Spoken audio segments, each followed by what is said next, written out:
under striker. That's cap, bro. There's no way. You're Oh actually.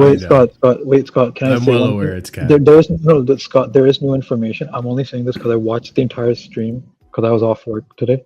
Ben Jacobs was on PYS and he said that the Penda money doesn't come in for financially 2025-2026 season, but 2026-2027. So the only money that would count is that center mid we bought for 22 million euros, which is Say that his name, Osugu kid. Sugu. Yeah. Osugu, yeah. So he's the only one that counts for the 2025-2026 season. So the Penda money that we have spent 50 million euros, I think, or 40 million pounds, is not for this upcoming season where they're saying we need money for a striker. So it's only that's all I'm gonna say. But I also do believe it's the new capped. That's what I'm saying. It's just the new information that I just got while a watching the million stream. and one times that a lot of the funds that we allocate for first team players and the funds that we allocate for like these young promising talents are two different funds. And I think for me, what they try to say about we need the people to move on is we need to open up the wage bill because it is the person that we do get in. If the reporters believe that it's going to be a top striker, right, and they're going to spend big, then that person is going to be commanding big wages, which means we need Sterling to go, we need Chilwell to go, minimum. Well, let's actually talk about that then. Let me RSM, pop up by the way, stories. Before we do, RSM, I'm going to use something Alex has said before because I actually agree with him. So which Alex? The Russian Alex or the Alex? Yeah, Russian Alex. You say allocating funds to youth players in the first team. It's the same thing. It's not the same thing. When I make a balance sheet for the month and I say this money is going to go towards food, this money is going to go towards gasoline. Yes, I'm making the money. However, I'm not going to take out from the money I have to eat to fill. No, RSM, no, 100%. You're not because you're smart. What I'm saying is that is how things should work. 100%. What I'm saying is for example, right? If that was happening, then the money we'd be spending on like an Asugo, for example, that's the youth player. He's on our first team. Yes. It's the same thing. That's what I'm saying. Like the youth players we're buying, it's all of this money is the same. So you're telling me what money? So you're telling me the Isugu was it like 18 mil plus add-ons, right? That is what is bearing us from getting a top striker. Come on, man. No, not just that, obviously. Then what? What? I'm saying that plus the other stupid business we done. What other stupid business have we done that is going to affect this upcoming summer window? The 55 million. The 55 million we spent on under 18-year-olds. When did we spend that? Literally since the window's closed. 4 million on some random Kazakh kid. 11 million on Denner. The Quenda one, fair enough. We just said we were interested in Denner. We haven't closed in on Denner. That's coming out 26, 27, 25, 26, or whatever it is. Yeah, when buying these random under 18-year-olds, at the end of the day, it just comes back to the issues we've had with this. It was we need to sell players anyway, 100%, but that shouldn't preclude us from buying these players. I shouldn't have to worry about needing to a striker should just be able to happen. Bro, if I may this quickly, sorry. RSM have to go have to step in here, sadly. In the previous topic we were talking about obviously the model stuff, right? And you guys were saying these guys are smart enough to realize, right, that how shall I say that the both clubs, if they get into Europe or something like that, they have something in place for it. So what's they say that they have something in place for this as well? I mean, listen, I will say in place for what? Legit, what are you talking about? I mean, you guys are saying they're smart enough to know how to handle two big clubs in terms of Europe and having a plan for that. I hope they are. They should be. I mean, that's what you guys are saying. So, bro,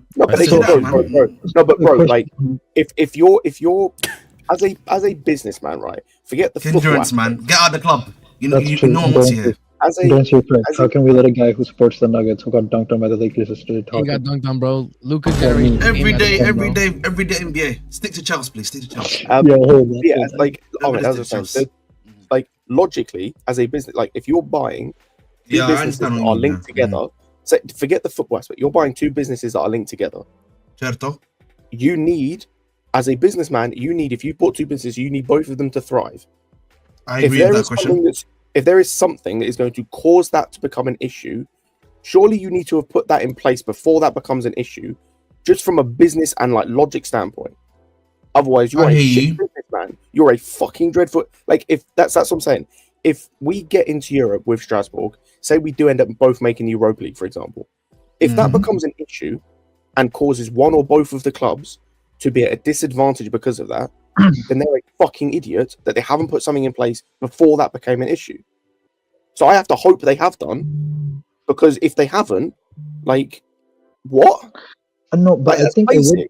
But Scott, I think there would be some issue in terms of maybe, you know, how we loan them players. Like, I think that might be an issue. I'm not saying in terms of buying. I don't think we can buy off each other next year, right? That's why we bought that Sar kid in advance. Now, by the way, I want to also back you here, CP. One thing we need to realize, I think you guys have mentioned in the past, I think about maybe selling to ourselves via Strasbourg. Remember, David Washington was about to be sold for 18 million, by the way, to Strasbourg, and then you know what happened? Nino, they started looking at it, bro. So that's what I'm saying to you. So in terms of like the pricing and stuff, yeah, that is going to be definitely be looked at, yeah, with a lot of a side eye in terms of how we sell stuff to the club. By the way, I agree with you, but it depends on who we sell to. Like, let's say if we, knock on wood, sell a Sanchez, that's more viable for selling him for, let's say, 15 million compared to a David Washington that had played no first team football. That's what I'm saying. Yeah, I agree with that too. So no, that's what I'm saying. That's why we bought that Sar kid in the winter, right? We bought him in the Jan window, so it won't affect anything when we get him in the summer, right? That's why we did that in advance. So it shows to me there is a plan, right? Because that's why we bought him. That's why we've quote unquote loaned him to Strasbourg for the rest of the season, right? So I think there is a plan. 100%. And regards to the money, I think with regards to the money allocation, I do agree with you when it comes to this Isugo kid in terms of that is first team money, because he is reportedly going to join the first team just like Esteval. But I think the French kid we bought in the winter, the center mid we have. Oh yeah, he's done it. Thank you. No, I'm saying that those are signings that are under 20, right? So they don't really count. Anyways, they don't. He doesn't count towards PSR, and we've already thought of him as someone who's not going to be in the first team in the long run, as of right now, based on reports, right? So that's what I'm saying. So some of these players, I do agree with you because they are young players and going to join the first team, but most of them are still different money. Watch is winning, right? They don't count towards PSR. Hold up, Marshall. With what I was saying, though, CP, I'm not talking about PSR. So much happiness in his voice.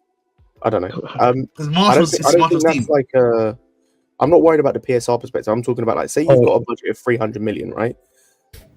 Like RSM said, if you're doing this model, logic dictates. Let's say you split 100 million of that and go, okay, this is what we're buying for like youth guys, some like under 18s or like under 20 guys who are going to maybe go into the under 21. I see what you mean. That's right. I thought you were talking more about PSR concerns. Okay, I get what you mean. Yeah, like I'm talking like you've got a pile of money, and the smart thing would be if you were doing this correctly, of like, okay, 200 million of that is going on like proper first team players. They're going to impact the first team and like play and be a part of the first team.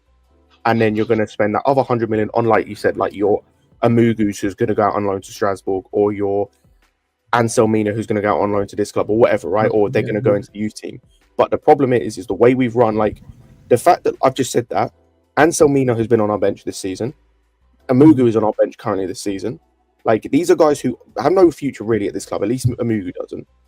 But because of the way we're running, all of that 300 million is just going towards like just youth players, because some of the like youth players are going to play in the first team, and some of the youth players are going out on loan, and some aren't being bought this summer, and some are, and it's like all a bit of a mess that sense. But we're not splitting our funds there. We're just spending that 300 million we've got just on players, and that's where I have the issue of like this wouldn't annoy me as much like if we did it the same way we did under Roman, right?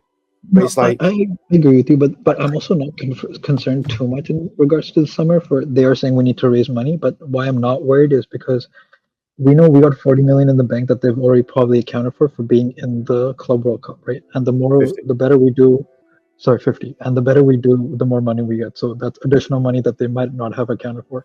On top of that, Vega is doing well in Juventus, and Juventus are willing to pay a decent amount of money on players, and we're not gonna. I think we'll probably sell them for maybe 30, 35, maybe 40, right? So that's going to be sure profit on a guy, on a guy we made paid for 12 million, right? The Sassi is doing well. I'm not even saying that Villa's going to pay 40 million, but I think we might break even on him. I think they'll get like 30. No, that's what I'm you get saying. close So to whatever I agree with money we CB have Sorry, left bro, yeah. with amortization, I think they're willing to pay that, right? So that's wages off there, right? Chalaba, we're gonna sell.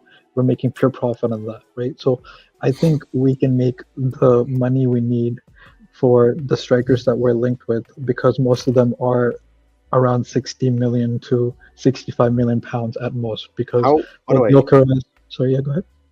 I was just sorry, just Ahmed. Like, how much do you think we're gonna sell Disassi for? Like, don't use the whole Brick Nation, but like, genuinely speaking, on a serious note, how do you think? How much do you think we're selling it for? I genuinely think of Disassi genuinely around about the 30 million mark. You can probably get like 25 30 as million well. pounds or euros? Around about 20, I think pounds you can probably get, but the way you get 30 million is probably like with add-ons, I probably would say. So it might be like a 25 plus 5 or like a 25 million. You can definitely get in that range in my eyes, Scott, generally speaking. If we do, by the way, just on a side note, and it's nuts we managed to sell them Matson for as much as we did. I'm looking at their most expensive transfers. If we did sell them Disassi for 30 million pounds, it would be their 5th most expensive transfer ever. Yeah, let's go, man. So listen, mention, man. Hey, they got the Champions League money now, man. They're going to the court. That's more than they paid for Pau Torres, by the way. I'm looking at it like that's more than they paid for Torres, more than they paid for Watkins. Do you know teams that could go in for him? Serie A clubs would go in for this. Yeah, but they're not paying big money like that. They're not paying that much though. Wait, what's big money? What's the price? Well, if we're breaking even on him, and like fuck the book profit nonsense. Yeah, fuck the book profit nonsense. I want like if we need to break even, I'm talking like 30 mil. Yeah, 30 How million much do we pounds. spend on him? I think it was about 38. We bought him for 40 million euros. It was like 45 million euros, which is 40 pounds. 40 million euros because 45. It was 45 million. 45 million euros. But it's 40 million pounds. Oh my 40 million god. pounds. Yeah. Hey man. Yeah, fuck Caliber, man. Oh yeah, sorry. No, yeah, it was 45 million euros, 38.5 million pounds. Yeah. That's what I'm saying. So you knew About 30 million pounds. Yeah. now. If we're being realistic, we're never gonna get 30 million, 8 million pounds from obviously the Sarcasm Nation. Let's be realistic, boys, yeah. But you know, 30 million is achievable with add-ons, right? And 25 million is very realistic in my eyes with the way he's playing.